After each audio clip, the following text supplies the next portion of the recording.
So இப்போ நான் request கொடுக்குறேன். ரெக்வஸ்ட் கொடுத்தோன்னா பார்த்தீங்க அப்படின்னா இந்த செஷன் ஆக்டிவில் இருக்குது. நான் என்ன செஷன் கொடுத்துருக்கேன், டிஃபால்ட் செஷன் கொடுத்துருக்கேன். ஏன்னா செஷன் டு செஷனுமே போகலாம். இப்போ வந்து என்ன ஆயிடுச்சுன்னா இன்ஆக்டிவ் ஆயிடுச்சு. ஏன்னா நான் கொடுத்த டைமர் வந்து செஷன் டைமர் வந்து 5 செகண்ட்ஸ் தான் கான்ஃபிகர் பண்ணியிருக்கேன் இந்த கோடில். ஸோ எகெயின் நான் கொடுக்குறேன். பார்த்தீங்கன்னா ஆக்டிவில் இருக்குது. Hello everyone, welcome to embedded electronics academy. First of all என்னோட விஷஸ் டு எவ்ரிவன். உங்கள் எல்லாத்துக்கும் என்னுடைய வாழ்த்துக்கள், இனிய புத்தாண்டு நல்வாழ்த்துக்கள். இந்த வருஷம் உங்களுக்கு நல்ல வருஷமாக அமையட்டும். இது நம்ம ஆட்டோமோட்டிவ் சீரீஸில் பார்ட் 5 பார்க்குறோம். ஆஸ் யூஷுவல் சேம் ஸ்டோரி தான். கண்டினியூஸாக வீடியோ போட முடியலை, ஒர்க்கு அப்புறம் ஃபேமிலினால. ஸோ எப்பப்போலாம் டைம் கிடைக்குதோ அப்பப்போலாம் கொஞ்சம் கொஞ்சமாக எடிட் பண்ணி தான் நான் போட்டுக்கிட்டு இருக்கேன். என்னுடைய நாலேஜ், நான் கொடுக்குற அந்த இன்ஃபர்மேஷன் உங்களுக்கு கொஞ்சம் யூஸ்ஃபுல்லாக இருக்கும் ஃப்யூச்சரில் நினைக்கிறேன். இப்போ நம்ம பார்க்க போகிறது வந்து யூடிஎஸ் சர்வீஸ் 10 வித் டெமோ. டெமோனா என்னன்னு நான் சொல்கிறேன் உங்களுக்கு. நம்மளோட லாஸ்ட்டு சீரீஸில் பார்த்தீங்க அப்படின்னா எக்ஸிபி வந்து எக்ஸ்பிளைன் பண்ணியிருப்பேன். அதுக்கப்புறம் யூடிஎஸோட கண்டினியூவேஷன் நம்ம பார்க்கலான்னு சொல்லியிருந்தோம். அதுதான் நம்ம பார்க்க போகிறது இங்கே. ஸோ இதில் வந்து பேசிக் ஆஃப் யூடிஎஸ் மோஸ்ட்லி எல்லாத்துக்கும் தெரியும், இருந்தாலும் ஒரு சின்ன ரீகேப். அப்புறம் சர்வீஸ் 10 பற்றி நம்ம கொஞ்சம் டீட்டெயிலாக பார்ப்போம். அப்புறம் சர்வீஸ் 10 என்னாச்சு, அப்புறம் வந்து ஒரு லைவ் ரெக்குவயர்மெண்ட் ஆஃப் சர்வீஸ் 10, அப்புறம் டெமோ. இதுதான் நான் சொன்ன டெமோங்கிறது. அதாவது என்னோட இன்டென்ஷன் என்ன அப்படின்னா, நான் வந்து கொடுக்குற இந்த ட்ரைனிங் வந்து ஒரு பிபிடி பேஸ்டாக இருக்கக்கூடாது என்னோட இன்டென்ஷனு. ஸோ நான் அதை ஸ்டார்ட் பண்ணும்போது ஒரு ஹார்ட்வேர் அதோட ஒரு சாஃப்ட்வேர் வச்சு தான் நான் ஸ்டார்ட் பண்ணலான்னு ஒரு ஐடியா. ஹார்ட்வேர் மீனிங் அப்படிங்கிறது ஒரு ரியல் ECU, ஒரு ஓப்பன் சோர்ஸ் மைக்ரோ கண்ட்ரோலரை வச்சு நம்ம ஒரு ECU மாதிரி பில்ட் பண்ணிக்கலாம். அப்புறம் சாஃப்ட்வேர்னு ஒரு பைத்தான் என்வாயர்மெண்ட் டெவலப் பண்ணி நம்ம வெக்டார் டூல்ஸ்லாம் இருக்குது பார்த்தீங்களா, இல்லை வெக்டார் டூல்ஸு, இல்லை இந்த பீக் டூல்ஸ், இந்த மாதிரி டூல்ஸ்லாம் யூஸ் பண்ணி நம்ம வந்து ஜியூஐ க்ரியேட் பண்ணி நம்ம ரெக்வஸ்ட் ரெஸ்பான்ஸ் பார்க்கலாம். அந்த மாதிரி தான் ஐடியா இருந்தது. ஸோ அதுக்கான வேலைகளும் போயிட்டுருக்கு. ஸோ இது வந்து ஜஸ்ட்டு ஒரு பைத்தான் பேஸ்டு ஒரு GUI டெவலப்மெண்ட் நம்ம பண்ணது. ஸோ இதில் வச்சு நம்ம ஒரு லைவ் எக்ஸாம்பிளாக ஒரு ரெக்வஸ்ட் எப்படி போகுது, ரெக்வஸ்ட் எப்படி வருது, அதுக்கப்புறம் வந்து என்னென்ன எனாலிசிஸ்லாம் ஒர்க் ஆகும்னு சொல்லி நம்ம பார்க்கலாம்.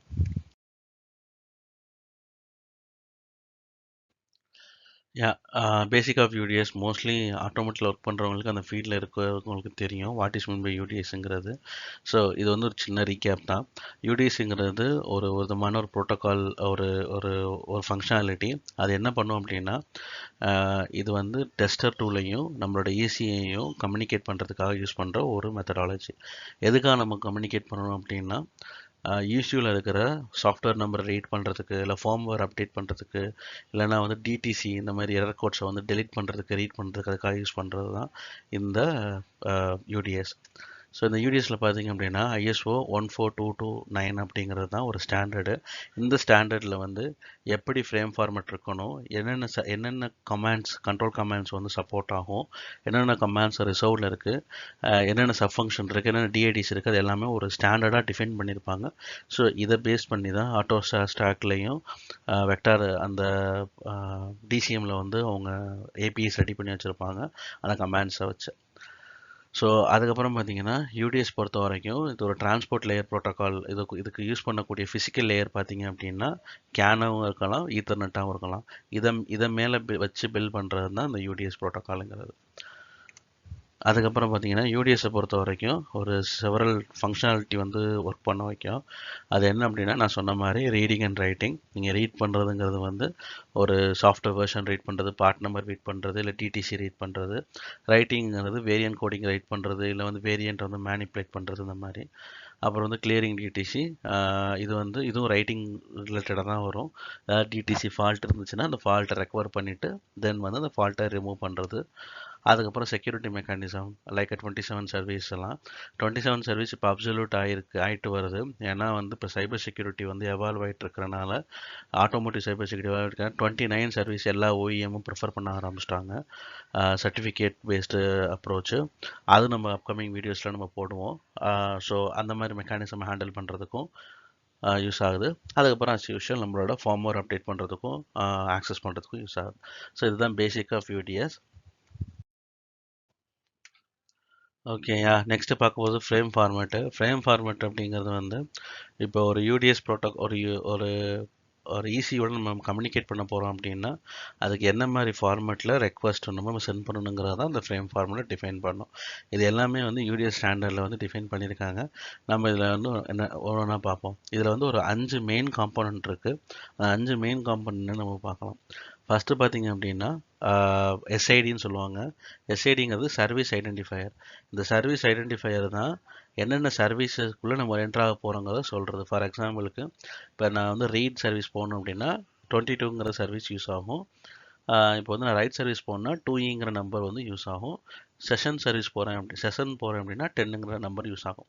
ஸோ ஈச் சர்வீஸுக்கும் ஒவ்வொரு யூனிக் ஐடி இருக்குது. அந்த யூனிக் ஐடி தான் வந்து அந்த சர்வீஸுக்குள்ளே என்ரோல் ஆகிறதுக்கு யூஸ் பண்ணுறது. நெக்ஸ்ட்டு பார்த்தீங்கன்னா லென்த்து. இந்த ஒவ்வொரு இப்போ ஒரு சர்வீஸை ரெக்வஸ்ட் பண்ணுறோம் அப்படின்னா அதுக்கு வந்து ஒரு சர்டன் லென்த் வேல்யூ நம்ம கொடுக்கணும். அந்த லென்த் வேல்யூ கொடுத்தா தான் ஈஸி வந்து அக்செப்ட் பண்ணிக்கும். அப்படி நம்ம லென்த் வேல்யூ கொடுக்கலன்னா அது வந்து என்ஆர்சிஸை வந்து த்ரோ பண்ணும். நெக்ஸ்ட்டு வந்து சப் ஃபங்க்ஷன்ஸு. சப் ஃபங்க்ஷனு அப்படின்னா ஒரு சர்வீஸ்க்குள்ள மல்டிபிள் ஃபங்க்ஷன்ஸ் வந்து ஆக்டிவேட் டீஆக்டிவேட் பண்ணிக்கலாம். இப்போ சர்வீஸ் 10ங்கிறது ஒரு காமனான சர்வீஸ் வந்து எதுக்கு யூஸ் பண்ணுறோம்னா டயக்னோஸ்டிக் செஷன் கண்ட்ரோலுக்கு யூஸ் பண்ணுவோம். பட் ஆனால் அதுக்குள்ளே என்னென்ன செஷன் நாம் போகலாம், ஃபார் எக்ஸாம்பிளுக்கு வந்து எக்ஸ்டர்னல் செஷன் போகணுமா இல்லை வந்து ப்ரோக்ராமிங் செஷன் போகணுமா அப்படிங்கிறத சொல்கிறது வந்து இந்த சப் ஃபங்க்ஷனோட வேல்யூ தான். அடுத்ததாக வந்து ஐடென்டிஃபையர். இந்த ஐடென்டிஃபையருங்கிறது அப்படின்னா இதுவும் ஒரு கிட்டத்தட்ட சப் ஃபங்க்ஷன் மாதிரி தான் இருக்கும். பட் ஆனால் இது 2 பைட்ஸ் ஆஃப் வேல்யூ. இது வந்து ஸ்பெசிஃபிக்காக வந்து மோஸ்ட்லி ரீட் அண்ட் ரைட் சர்வீஸில் மட்டும்தான் யூஸ் பண்ணுவோம். Read and right and routine சர்வீஸில் மட்டும்தான் யூஸ் பண்ணுவோம். மற்ற இதுலையும் யூஸ் பண்ண மாட்டோம். இதை வச்சு என்ன பண்ணுவோம் அப்படின்னா ஒரு சர்டன் டேட்டாவை ரீட் பண்ணுறதுக்கும் ஒரு சர்டன் டேட்டாவை ரைட் பண்ணுறதுக்கும் ஒரு சர்டன் டேட்டாவை மேனிப்புலேட் பண்ணுறதுக்கும் நம்ம யூஸ் பண்ணுவோம். இந்த இப்போ நான் ரீட் சர்வீஸ் யூஸ் பண்ண போகிறேன் அப்படின்னா எனக்கு சப் ஃபங்க்ஷன் தேவை கிடையாது. 22 டிட்டு மட்டும் தான் யூஸ் பண்ண போகிறேன். இப்போ நான் வந்து செஷன் யூஸ் பண்ண போகிறேன் அப்படின்னா எனக்கு வந்து டிட்டு தேவையில்லை, சப் ஃபங்க்ஷன் மட்டும் போதும். அதுக்கப்புறம் ஃபாலோட் பை டேட்டா. இந்த டேட்டாங்கிறது வந்து நம்மளோட ECU டேட்டா. ஃபார் எக்ஸாம்பிளுக்கு நம்ம ரைட் பண்ண போகிறேன் அப்படின்னா அந்த ECUவில் வந்து என்ன டேட்டா ரைட் பண்ண போகிறேன் அப்படிங்கிறத நான் கொடுக்கணும். இதை ரீட் பண்ண போகிறேன் அப்படின்னா என்ன டேட்டா எனக்கு ECUலேருந்து வரப்போகுதுங்கிறது வரும். இதுதான் ஃப்ரேம் ஃபார்மேட். இந்த 5 பேராமீட்டர் டிபெண்ட் பண்ணி தான் மோஸ்ட்லி வந்து ஒரு ரெக்வஸ்ட்டும் ஒரு ரெஸ்பான்ஸும் ஃபார்மேட் ஸ்ட்ரக்சராக வரும். அதை நான் என்னன்னு சொல்லி நான் கீழே காட்டுறேன். இதுக்கப்புறம் இன்னொரு எக்ஸ்ட்ரா ஒரு பாயிண்ட் இருக்குது. அது வந்து டிரான்ஸ்போர்ட் லேயர் ப்ரோட்டோகால். அது வந்து நான் நெக்ஸ்ட்டு உங்களுக்கு என்னென்னு சொல்கிறேன். இந்த இமேஜில் பார்த்தீங்க அப்படின்னா ஒரு ஃப்ரேம் ஃபார்மேட் நான் டிஃபைன் பண்ணியிருக்கேன். 2.10.01ங்கிறது என்னுடைய ரெக்வஸ்ட் ஃபார்மேட். இதுதான் என்ன அப்படின்னா நான் வந்து இப்போ செஷன் கண்ட்ரோல் இனிஷியேட் பண்ண போகிறேன். 2ங்கிறது நான் சொன்ன மாதிரி லென்த் ஆஃப் த டேட்டா, 10ங்கிறது நம்மளோட SID, 0.1ங்கிறது சப் ஃபங்க்ஷன். ஸோ இது நான் கொடுத்தேன் அப்படின்னா அதுக்கடுத்து தான் வந்து டோன்ட் கேர், அது நம்மளுக்கு தேவையே கிடையாது. ஏன்னா இந்த சர்வீஸை பொறுத்த வரைக்கும் 2 பைட் தான் ஹேண்டில் ஆக போகுது. அதனால தான் 2.10.01 இதை நான் கொடுத்தேன் அப்படின்னா எனக்கு கிடைக்கிற ரெஸ்பான்ஸ் வந்து 650.01. அதுக்கப்புறம் ஃபாலோடு பை டேட்டா. அதாவது 6ங்கிறது டோட்டலாக எவ்வளோ டேட்டா வரப்போகுது ECUலேருந்து ரெஸ்பான்ஸ் பண்ணியிருக்கு. 50ங்கிறது பாசிட்டிவ் ரெஸ்பான்ஸ் இண்டிகேட் பண்ணுறது. 0.1ங்கிறது வந்து சப் ஃபங்க்ஷன். நம்ம கொடுத்த சப் ஃபங்க்ஷன் திருப்பி நம்மளுக்கு வந்து கேரியராக வரும். அடுத்து ஃபாலோடு பை டேட்டா. இது வந்து இந்த எக்ஸாம்பிளை பொறுத்த வரைக்கும் இதில் 0.22 P2 time minimum and P2 star time. அந்த டைம் அதாவது என்னென்னா ஒரு சர்வருக்குன்னு ஒரு minimum response time, maximum response டைம்னு இருக்கும். அது ரெண்டு தான் டேட்டா வருது. ஏன்னா இந்த எக்ஸாம்பிள் நான் எடுத்துக்கிறது செஷனுக்காக எக்ஸாம்பிள். அதனால் இதே வந்து நான் 22ஓட எக்ஸாம்பிள் எடுத்திருந்தேன்னா அதில் வந்து வேறு மாதிரி வந்திருக்கும். ஸோ இதுதான் பேசிக் ஃபார்மேட்டு. ஸோ நம்ம பார்த்தபடி பேசிக் யூடிஎஸ் என்னென்னு பார்த்தாச்சு. ஒரு பேசிக் ஃபார்மேட் எப்படி இருக்குங்கிறத பார்த்தாச்சு. இப்போ ஃபர்தராக நம்ம டீப் டைவ் செஷனுக்குள்ளே போகலாம். அதுக்கு முன்னாடி வந்து இன்னொரு சின்ன இன்ஃபர்மேஷன். ஸோ இந்த மாதிரி தான் பேசிக்காக வந்து ECUன்னு நம்ம கம்யூனிகேட் பண்ணுவோம். இது ECUங்கிறது இந்த ஐசி கொடுத்துருக்கிறது வந்து ஒரு ECU. இன்னொன்று டெஸ்டர் ஹார்ட்வேர். அது வந்து வெக்டார் பாக்ஸாக இருக்கலாம், இல்லை நம்மளுடைய ஓன் டெவலப்மெண்ட் ஹார்ட்வேராக இருக்கலாம், இல்லை அப்படின்னா OEM டெவலப் பண்ணி கொடுக்குற ஹார்ட்வேராக இருக்கலாம். அதுக்கப்புறம் பிசி. இந்த பிசியில் வந்து நம்ம வந்து இன்டர்ஃபேஸ் பண்ணியிருப்போம் USB வச்சு. ஸோ நம்ம கொடுக்குற ரெக்வஸ்ட் இந்த டெஸ்டர் ஹார்ட்வேர் வழியாக ECUக்கு போயிட்டு ECUலேருந்து டெஸ்டர் ஹார்ட்வேர் வழியாக நம்மளுக்கு வரும். ஸோ இதில் தான் நம்ம டீட்டெயில் எல்லாமே பார்ப்போம். ஸோ இந்த ஆப்ரேஷனை பண்ணக்கூடிய GUI தான் நான் இப்போ டெவலப் பண்ணியிருக்கேன். நம்ம அதையும் டெவலப் பண்ணி பார்க்கலாம். ஓகே, இப்போ நம்ம பார்க்க போகிறது சர்வீஸ் 10ல் டயக்னோஸ்டிக் செஷன் கண்ட்ரோல் அப்படிங்கிறது என்னன்னு பார்ப்போம். சர்வீஸ் 10 என்ன பர்பஸ்க்கு அப்படின்னா, ஒரு செஷனை வந்து இனிஷியேட் பண்ணுறதுக்கும், இல்லை ஒரு செஷன்லேருந்து இன்னொரு செஷனை ஸ்விட்ச் பண்ணுறதுக்கும், இல்லை அந்த செஷனை டெர்மினேட் பண்ணுறதுக்கும் இதுக்கு யூஸ் பண்ணுவோம். இந்த செஷன்னா என்ன மீனிங் அப்படின்னா, ஒவ்வொரு செஷனுக்கும் ஒவ்வொரு விதமான ஃபங்க்ஷனாலிட்டி அஸ் அ ப்ராஜெக்ட் லெவலில் டிஃபைன் பண்ணிக்கலாம். ஃபார் எக்ஸாம்பிளுக்கு வந்து எக்ஸ்டெண்டர் செஷனை பொறுத்த வரைக்கும் some tuning calibration parameter calibrate பண்ணுறதுக்காகவும், ப்ரோக்ராமிங் செஷனை பொறுத்த வரைக்கும் ப்ரோக்ராம் பண்ணுறதுக்காகவும், டிஃபால்ட் செஷனுங்கிறது நார்மல் டிடிசி ரீட் பண்ணுறதுக்கு நார்மல் ஃபங்க்ஷனாலிட்டிக்காகவும் யூஸ் பண்ணிக்கலாம். ஸோ இதோட ஃபோக்கஸே என்ன அப்படின்னா, இந்த ECU மோடை வந்து கண்ட்ரோல் பண்ணுறதுக்காகவும் யூஸ் பண்ணுறது தான் இந்த செஷனுங்கிறது. அதே மாதிரி ஒவ்வொரு செஷனுக்கும் certain level of security measures வந்து கொடுக்கலாம். ஃபார் எக்ஸாம்பிளுக்கு எக்ஸ்டெண்டர் செஷனில் வந்து நான் வந்து ஒரு முக்கியமான வேரியன்ட் பேராமீட்டர் நான் அப்டேட் பண்ண போகிறேன் அப்படின்னா, அந்த எக்ஸ்டெண்டர் செஷன் என்ட்ரு ஆகிறதுக்கு இல்லைனா எக்ஸ்டெண்டர் செஷனுக்கு அப்புறமா அந்த பேராமீட்டரை டியூன் பண்ணுறதுக்கு அந்த இடத்துல ஒரு விதமான செக்யூரிட்டி கண்ட்ரோல் கொடுத்து நம்ம என்ட்ரு ஆகலாம். ஸோ இதுதான் பேசிக்காக இதுங்கிறத ஒரு கான்செப்ட். இப்போ இதில் வந்து டைப்ஸ் ஆஃப் செஷன் பார்த்தீங்க அப்படின்னா, ஃபஸ்ட்டு டிஃபால்ட் செஷனு, நான் அப்புறம் ப்ரோக்ராமிங் செஷனு, 0-1ங்கிறது அந்த சப் ஃபங்க்ஷனு, இது வந்து ISO ஸ்டாண்டர்ட் டிஃபைன் பண்ணியிருக்கு. அதுக்கப்புறம் எக்ஸ்டெண்டர் செஷனு, இந்த இந்த இந்த மூணுமே வந்து ISO ஸ்டாண்டர்டில் ரிசர்வ் பண்ணியிருக்க பைட்ஸ். ஸோ 0-1ங்கிறது டிஃபால்ட்டு, 0-2ங்கிறது ப்ரோக்ராமிங்கு, 0-3ங்கிறது வந்து எக்ஸ்டெண்டட். இது போக அதர் வேல்யூஸ், ஃபார் எக்ஸாம்பிள் வந்து 4 to 7F வரைக்கும் ரிசர்வ்டு. ஸோ அந்த ரிசர்வ்டில் வந்து as a OEM session, supplier related session வந்து அந்த ப்ராஜெக்டில் வந்து கான்ஃபிகர் பண்ணிக்கலாம். ஃபார் எக்ஸாம்பிளுக்கு வந்து இப்போ டாடா மோட்டார்ஸ் வந்து ஒரு ப்ராஜெக்ட் வந்து ஒரு கம்பெனியில் கேட்குறாங்க அப்படின்னா, அப்போ அந்த கம்பெனி வந்து இந்த சப்ளையர் கம்பெனி வந்து டாடா மோட்டார்ஸில் வந்து ரெக்குவயர்மெண்ட் வாங்கி, எக்ஸாம்பிளுக்கு வந்து 5E அப்படிங்கிற ஒரு சர்வீஸை வந்து ஒரு நம்பரை OEM செஷனாக அவங்க கான்ஃபிகர் பண்ணிக்குவாங்க. அதில் சர்டன் இன்டென்சிவ் டெஸ்ட் எல்லாம் அவங்க பண்ணுவாங்க. ஸோ இதுதான் ஒரு செஷன் பொறுத்த வரைக்கும். நெக்ஸ்ட் பார்த்தீங்க அப்படின்னா NRCs பார்க்க போகிறோம். NRCs பார்த்தீங்கன்னா NRC ஃப்ளோ பார்த்தீங்கன்னா 3 கேட்டகரியாக பிரிச்சிருக்கேன். இதுதான் ISOலையும் மென்ஷன் பண்ணியிருக்காங்க.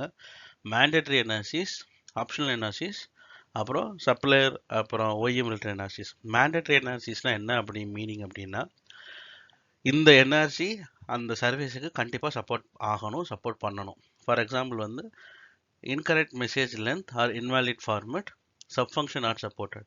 இப்போ இந்த 2 NRC வந்து கண்டிப்பாக 10க்கு வந்து சப்போர்ட் பண்ணியே ஆகணும்.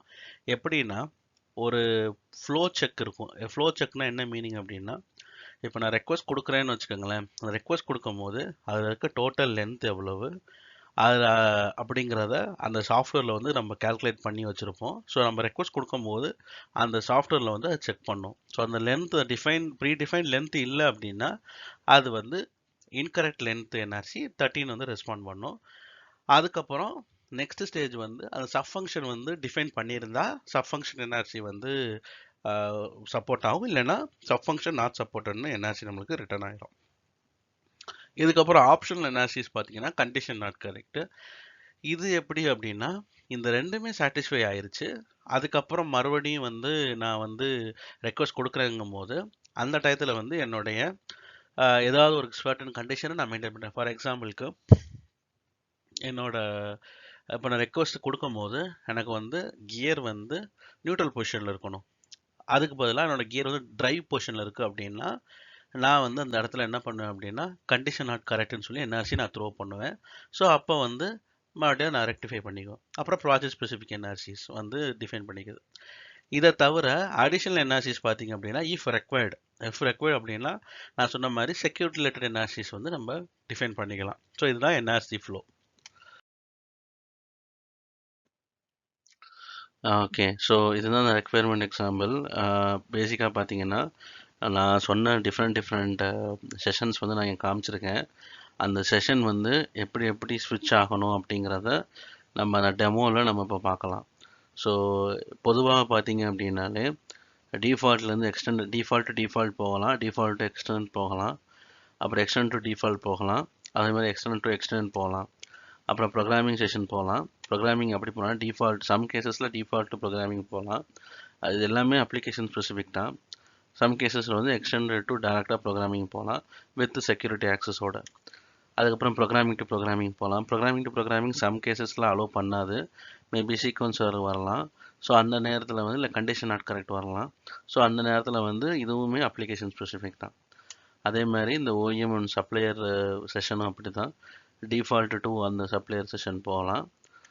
அதுக்கப்புறம் எக்ஸ்டெண்டட் டு சப்ளையர் செஷன் வரலாம்.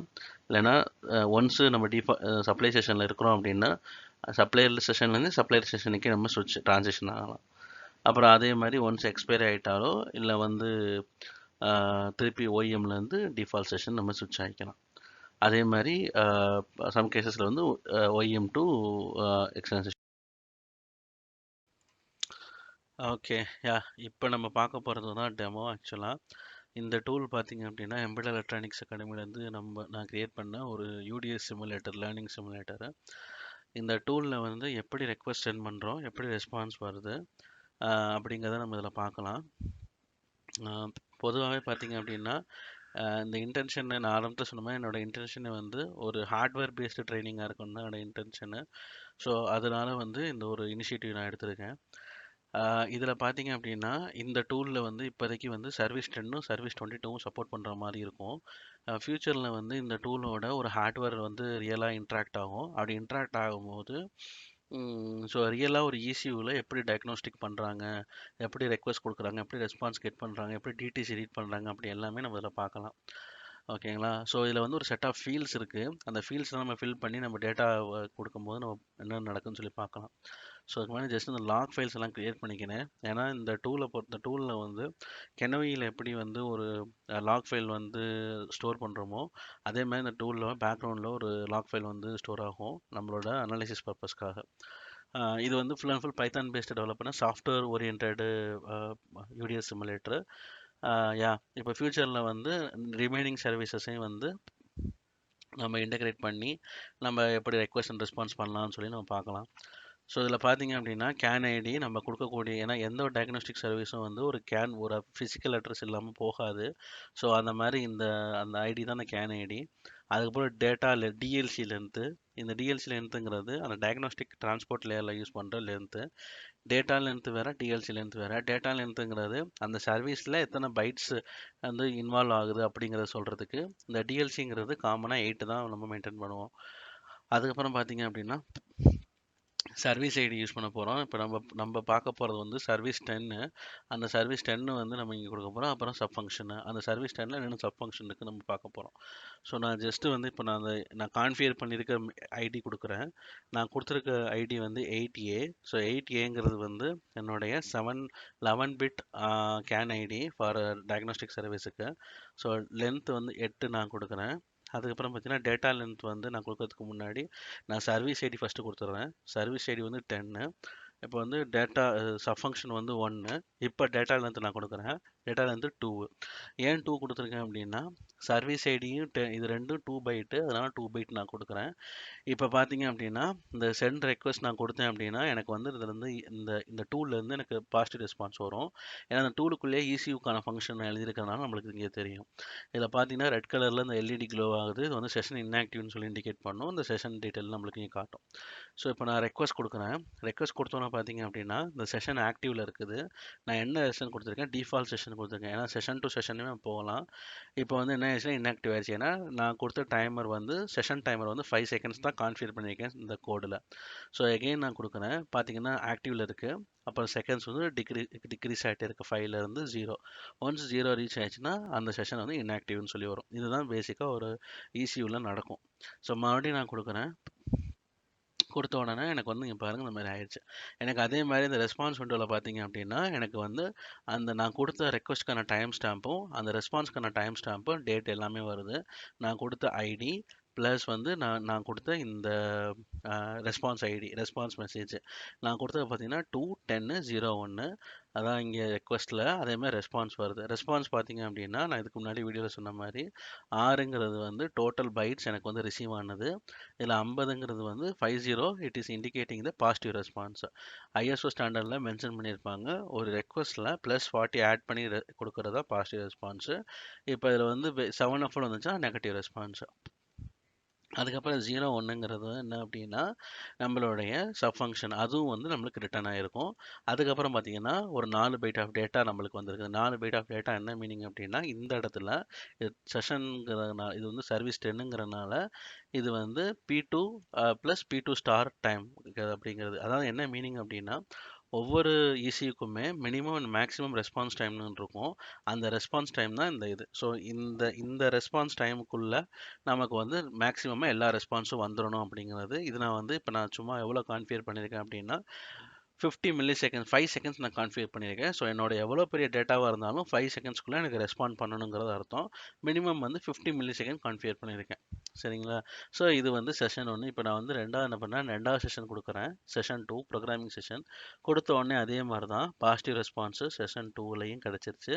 இங்கே டைமர் வந்து எலாப்ஸ் ஆக போகுது. எலாப்ஸ் ஆயிடுச்சு. மறுபடியும் நான் கொடுக்குறேன். அந்த மாதிரி போகும். இப்போ நான் என்ன பண்ணுறேன் அப்படின்னா இந்த டைமர் எலாப்ஸ் ஆகிறதுக்கு முன்னாடியே நான் ரெக்வஸ்ட் 2 டைம் கொடுத்தேன் அப்படின்னா it will be stay in the same session. அதுதான் கான்செப்ட்டுமே கூட. அந்த டைமரை வந்து ரீசெட் பண்ண விடாது. இப்போ நான் ஃபஸ்ட்டு கொடுக்குறேன் 4:3 வருதுங்களா. இப்போ மறுபடியும் கொடுக்குறேன்னா 5லேருந்து ஸ்டார்ட் ஆகும். 44 வருது. இது ஏன்னா நான் கொடுக்க அது இந்த செஷனுக்குள்ளே தான் இருக்கும். அது வந்து வெளியே வராது. இப்போ நான் எக்ஸ்பைரி ஃபுல் ஆயிடுச்சு. இப்போ மறுபடியும் நான் கொடுக்குறேன். இப்போ மறுபடியும் நான் கொடுத்தேன்னா அதிலே தான் இருக்கும். மறுபடியும் கொடுக்குறேன் அதில் தான் இருக்கும். ஸோ இந்த மாதிரி தான் நடக்கும். ஏன்னா இந்த மாதிரி நடக்கிறதுக்கு டெஸ்டர் ப்ரெசென்ட்னு ஒரு ஐடி யூஸ் பண்ணுவோம். அது வந்து அந்த டெஸ்டர் ப்ரெசென்ட் போய்கிட்டே இருந்துச்சுன்னா அந்த செஷனை லைவ்லேயே வச்சுருக்கோம். டெஸ்டர் ப்ரெசென்ட்னு கூட கிடையாது. அந்த செஷனுக்குள்ளே என்னென்ன டிஐடிஸ் எல்லாம் சப்போர்ட் பண்ணுமோ அந்த எந்த டிஐடி நீங்கள் கொடுத்தாலுமே எந்த சர்வீஸ் ஐடி நீங்கள் கொடுத்தாலுமே அந்த செஷன் லைவ்லேயே தான் இருக்கும். ஃபார் எக்ஸாம்பிளுக்கு வந்து நான் வந்து எக்ஸ்டெண்டட் செஷனுக்குள்ளே போயிட்டேன். எக்ஸ்டெண்டட் செஷனுக்குள்ளே போன உடனே எனக்கு சர்வீஸ் 22 2E எல்லாமே சப்போர்ட் ஆகும் அப்படின்னா நான் வந்து இந்த டெஸ்டர் ப்ரெசென்ட் கொடுக்காமே இந்த 2 சர்வீஸை நான் மாற்றி நான் அமைச்சிக்கிட்டே இருந்தாலுமே அந்த செஷன் லைவ்லேயே தான் இருக்கும். ஓகேங்களா? ஸோ இப்போ நம்ம பார்த்தது வந்து பாசிட்டிவ் ரெஸ்பான்ஸ் பார்த்துட்டோம். 3யும் பார்க்குறோம். இப்போ வந்து எல்லாத்துக்குமே நான் பாசிட்டிவ் ரெஸ்பான்ஸ் பார்த்துட்டேன். இப்போ நெக்ஸ்ட் நம்ம என்ன பார்க்க போகிறோம் அப்படின்னா என்ஆர்சிஸ் பார்க்க போகிறோம். என்ஆர்சியை பொறுத்த வரைக்கும் நான் சொன்ன மாதிரி மேண்டேட்ரி என்ஆர்சி 2 இருக்குது. ஒன்று வந்து இன்வேலிட் லென்த்து, இன்னொன்று வந்து sub function not identifier, sub function not supported. இப்போ வந்து இப்போ ரெக்வஸ்ட் கொடுக்கும்போது 2 என்ஆர்சிக்கான கண்டிஷனுமே மெட்டாச்சு அப்படின்னா பொதுவாகவே யூடிஎஸை பொறுத்த வரைக்கும் ஹையஸ்ட் ப்ரியாரிட்டி என்ஆர்சி தான் ஃபஸ்ட்டு எடுத்துக்கும். அதுக்கப்புறம் லோயஸ்ட் ப்ரியாரிட்டி ப்ராசஸ் பண்ணும். ஸோ இப்போ நான் பண்ண போகிறது வந்து நான் 1 கொடுக்குறேன். 1ங்கிறது 13 சர்வீஸ் நம்ம 13 எரர் கூட நம்ம செக் பண்ணிக்கலாம். இப்போ நான் ரெக்வஸ்ட் கொடுக்குறேன் அப்படின்னா எனக்கு பார்த்தீங்கன்னா 1:10:03 7F 10:13 இன்வேலிட் லென்த் எனக்கு ரெஸ்பான்ஸ் வந்துருச்சு. அதாவது என்ன மீனிங் அப்படின்னா நம்ம ECU அதாவது இந்த டூல் எக்ஸ்பெக்ட் பண்ணுறது வந்து 2 பைட்ஸ் ஆஃப் டேட்டா எக்ஸ்பெக்ட் பண்ணுது. பட் ஆனால் நம்ம டிரான்ஸ்போர்ட் லேயரில் வந்து 2 பைட்டு தான் அனுப்புகிறோம், 1 பைட்டு தான் அனுப்புகிறோம். அப்போ இது வந்து இன்வேலிட்னு சொல்லி நம்மளுக்கு ரிப்ளை பண்ணிடுச்சு. இதே மாதிரி தான் எல்லா சர்வீஸ்க்குமே. ஈவன் நீங்கள் இப்போ 1 கொடுத்தாலும் நம்மளுக்கு வந்து 13 தான் வரும். 2 கொடுத்தாலும் 13 தான் வரும். 3 கொடுத்தாலும் 13 தான் வரும். இப்போ நம்ம என்ன பண்ணுறோம்னா இந்த டூலில் பொறுத்த வரைக்கும் நான் 0 1 2 1 2 3 இந்த 3 சப் ஃபங்க்ஷன் தான் கான்ஃபிகர் பண்ணியிருக்கேன். இப்போ நான் 4th சப் ஃபங்க்ஷன் நான் கான்ஃபிகர் பண்ணுறேன். இது வந்து நான் சும்மா அடிஷ்னல் சப் ஃபங்க்ஷனு. இப்போ நான் இது கொடுத்தேன் அப்படின்னால எனக்கு வந்து 13 தான் வரும். காரணம் என்ன அப்படின்னா இந்த ரெண்டுமே வந்து இது ரெண்டுமே என்ஆர்சி தான். பட் ஆனால் ஹையஸ்ட் ப்ரியாரிட்டி படி 13 தான் ஃபஸ்ட் எடுத்துக்கும். ஸோ இப்போ நான் வந்து 13 ரெக்கவர் பண்ணுறேன் ஃபஸ்ட்டு. இப்போ நான் 2 கொடுத்துட்டேன். இப்போ 2 பைட்ஸ் ஆஃப் டேட்டா நான் கொடுக்குறேன். கொடுத்தா எனக்கு என்ன வருது பார்த்தீங்கன்னா 12 வரும். சப் ஃபங்க்ஷன் நாட் சப்போர்ட்டட்னு வரும். ஸோ இது மாதிரி தான் வந்து இந்த பொதுவாக ECUவில் வந்து ரன் ஆகிட்டு இருக்கும். இப்போ அதே வந்து மறுபடியும் இப்போ நான் 5 கொடுக்குறேன். அப்படி கொடுத்தாலும் எனக்கு வந்து 12 தான் வரும். 7 கொடுக்குறேன், 07 கொடுக்குறேன், 07 கொடுத்தாலும் 12 தான் வரும். ஸோ என்ன கொடுத்தாலும் 12 தான் வரும். அன்டில் இப்போ மறுபடியும் நான் 1 கொடுக்குறேன் அப்படின்னா 01 கொடுக்குறேன் அப்படின்னா it will be a positive response. இப்போ பார்த்தீங்கன்னா டைமர் ஸ்டார்ட் ஆயிடுச்சு. ஸோ இதுதான் இந்த டூலோட ஃபங்க்ஷனு. இந்த டூலில் வந்து இன்னொரு ஸ்பெசிஃபிக்காக என்ன பண்ணியிருக்கேன் அப்படின்னா அந்த லாக் ஃபங்க்ஷனாலிட்டி வச்சுருக்கேன். இந்த லாக் ஃபைலை வந்து இப்போ நீங்கள் ஓப்பன் பண்ணி பார்த்தீங்கன்னா தெரியும். சரிங்களா? இப்போ நம்ம கொடுத்த எல்லா டேட்டாவுமே இதில் இருக்குது. இது வந்து ஒரு சின்ன டீபக் பர்பஸ்க்காக. ஸோ டைம் ஸ்டாம்ப் வந்து 2:10 நம்ம கொடுத்த எல்லாமே உங்களுக்கு சைட் பை சைடு எல்லாமே இந்த டூல் வந்திருக்குது. எல்லாமே இதில் காட்டும் இந்த லாக் ஃபைலில். ஓகேவா? ஸோ இந்த இந்த டூல் வந்து கம்ப்ளீட்டாக நம்ம இன்வெஸ்ட் பண்ணது இங்கே. ஃபியூச்சரில் வந்து இந்த டூலும் இந்த ஹார்ட்வேரும் இன்ட்ராக்ட் பண்ணுற மாதிரி நம்மளுக்கு ஒரு ஐடியா பண்ணியிருக்கோம். ஸோ அதோட வந்துச்சு அப்படின்னா இன்னும் கொஞ்சம் ஹேண்ட்ஸ் ஆன் எக்ஸ்பீரியன்ஸோட லேர்னிங் பண்ணுற மாதிரி இருக்கும்.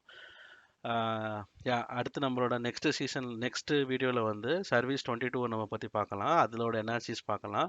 அதோட கண்டிஷன் நாட் கரெக்ட் என்ஆர்சி பார்க்கலாம். இதில் நான் வந்து இன்னொன்று மிஸ் பண்ணிட்டேன்.